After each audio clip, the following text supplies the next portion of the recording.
रचनाएं यानी कंस्ट्रक्शंस के इस वीडियो में आपका स्वागत है। पिछले वीडियो में हमने त्रिभुज की रचना पर आधारित प्रश्न हल किए। हमने ऐसे त्रिभुजों की रचना की जिनकी आधार भुजा, एक आधार कोण और अन्य दो भुजाओं के माप के अंतर की जानकारी दी गई हो। इस वीडियो में हम ऐसे त्रिभुज की रचना करना सीखेंगे जिसकी तीनों भुजाओं का योग यानी परिमाप या परिमिति और दो आधार कोण की जानकारी दी गई हो, यानी to construct a triangle given its perimeter and its two base angles। तो चलिए इस रचना को समझते हैं। सबसे पहले देखते हैं कि इस रचना के लिए किन चीजों की जानकारी आवश्यक है। हमें केवल त्रिभुज की तीनों भुजाओं का योग और आधार भुजा पर बने दोनों आधार कोणों की जानकारी चाहिए। चलिए अब हम रचना करना सीखते हैं। उदाहरण के लिए मान लेते हैं कि हमें त्रिभुज PQR की रचना करनी है, जिसका परिमाप PQ धन QR धन RP है और आधार कोण क्रमशः कोण Q और कोण R हैं। इस प्रकार के त्रिभुज की रचना के चरण इस प्रकार हैं। चरण 1, सबसे पहले हम पटरी की सहायता से दी गई परिमाप के बराबर का रेखाखंड बना लेंगे और चलिए इसे XY नाम देते हैं। यहाँ PQ धन QR धन RP बराबर XY है। चरण 2, अब हम शीर्ष X से चांदे की सहायता से कोण Q के माप के बराबर कोण बनाते हुए किरण XZ बनाएंगे। चरण 3, उसी तरह शीर्ष Y से चांदे की सहायता से कोण R के माप के बराबर कोण बनाते हुए दूसरी किरण YW बनाएंगे। चरण 4, अब हम कोण X और कोण Y का कोण समद्विभाजक प्रकार की सहायता से बनाएंगे।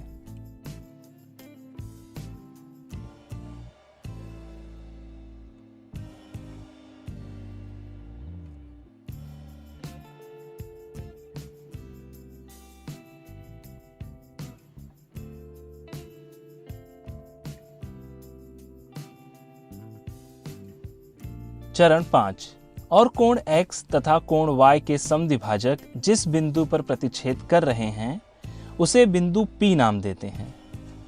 यहाँ P त्रिभुज PQR का एक शीर्ष है।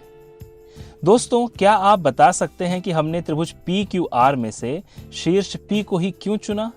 क्योंकि कोण Q और कोण R आधार कोण हैं, इसलिए हम प्रतिच्छेद बिंदु को शीर्ष P लेंगे जो आधार कोण नहीं है। चरण 6, अब रेखाखंड XP का लंब समद्विभाजक प्रकार की सहायता से बनाएंगे।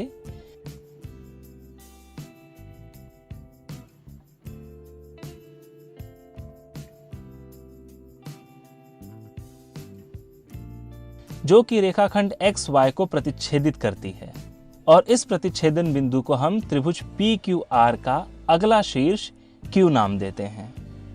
चरण 7, उसी तरह रेखाखंड YP का लंब समद्विभाजक प्रकार की सहायता से बनाएंगे।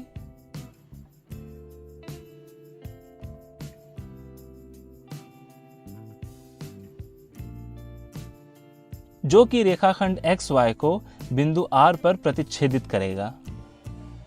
चरण 8, बिंदु P को बिंदु Q और बिंदु R से जोड़ेंगे और इस प्रकार हमने त्रिभुज PQR की रचना की जिसके परिमाप और आधार कोणों की जानकारी हमें प्राप्त थी। इस रचना के चरणों को संक्षेप रूप में ऐसा कह सकते हैं कि हम परिमाप के माप के बराबर रेखाखंड खींचकर दोनों छोरों से दिए गए कोणों की रचना कर उनके कोण समद्विभाजक खींचेंगे और फिर कोण समद्विभाजकों के लंब समद्विभाजक। हमें कोण समद्विभाजकों का प्रतिच्छेदन बिंदु त्रिभुज का एक शीर्ष देगा और लंब समद्विभाजकों के आधार रेखा पर दो प्रतिच्छेदन बिंदु त्रिभुज के आधार के दो शीर्ष देंगे और इस प्रकार त्रिभुज बनकर तैयार। लेकिन दोस्तों, जैसा कि आप जानते हैं कि हमें यह सिद्ध करना होगा कि की गई रचना सही है, तो चलिए हम की गई रचना का सत्यापन करते हैं। इस रचना में हमें दो भाग सिद्ध करने हैं। पहले भाग में हम सिद्ध करेंगे कि XY बराबर PQ धन QR धन RP और दूसरे भाग में हम सिद्ध करेंगे कि कोण WYR बराबर है कोण PRQ के और कोण ZXQ बराबर है कोण PQR के। जैसा कि रचना से हमें पता है कि बिंदु Q XP के लंब समद्विभाजक पर स्थित है, इसलिए PQ बराबर XQ। इसी प्रकार R YP के लंब समद्विभाजक पर स्थित है, इसलिए RY बराबर RP। जैसा कि आकृति से पता चल रहा है, रेखाखंड XY रेखाखंडों XQ, QR और RY से मिलकर बना है, यानी XY बराबर XQ धन QR धन RY है। इस समीकरण में XQ की जगह PQ और RY की जगह RP रखने पर हमें मिलेगा XY बराबर PQ धन QR धन RP। चलिए इसे समीकरण 1 ले लेते हैं। यहाँ हमने पहला भाग तो सिद्ध कर लिया। चलिए बढ़ते हैं दूसरे भाग की ओर।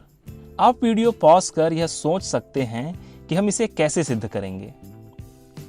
हमें सिद्ध करना है कि कोण WYR बराबर है कोण PRQ के। दोस्तों, त्रिभुज PYR को ध्यान से देखिए। भुजा RP बराबर है भुजा RY के, क्योंकि किसी भी रेखाखंड के लंब समद्विभाजक पर स्थित बिंदु उस रेखाखंड के शीर्ष बिंदुओं से समदूरस्थ यानी समान दूरी पर स्थित होता है, यानी त्रिभुज PYR एक समद्विबाहु त्रिभुज है। इसलिए कोण RYP बराबर है कोण RPY के। चलिए इसे समीकरण 2 मान लेते हैं। कोण PRQ बराबर है कोण RYP और कोण RPY के योग के। त्रिभुज के बाह्य कोण की प्रमेय के द्वारा समीकरण 2 से हम इसे ऐसे भी लिख सकते हैं। हमें यहाँ मिला कोण PRQ बराबर है 2 गुणे कोण RYP के, और 2 गुणे कोण RYP है कोण WYR, क्योंकि YP कोण WYR का समद्विभाजक है। इसी प्रकार हम सिद्ध कर सकते हैं कि कोण ZXQ बराबर है कोण PQR के। तो दोस्तों, इस प्रकार हमने इस त्रिभुज की रचना की सत्यता की भी जांच कर ली है, या कह लें कि रचना को सही सिद्ध किया है। अगले वीडियो में हम इसी रचना पर आधारित प्रश्न देखेंगे और दिए गए माप के अनुसार त्रिभुज की रचना करेंगे।